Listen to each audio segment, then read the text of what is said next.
Wood is both light and strong, but not strong enough. Back to teacher. This young female is 5 years old.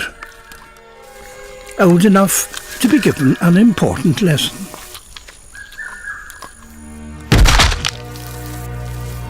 And this is her teacher, her mother.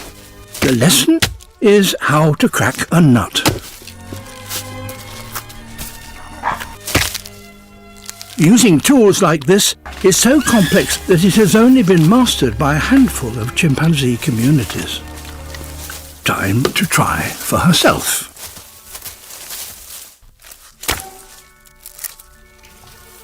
She needs to find a better tool. Small rocks just don't have the clout, and larger ones are too cumbersome.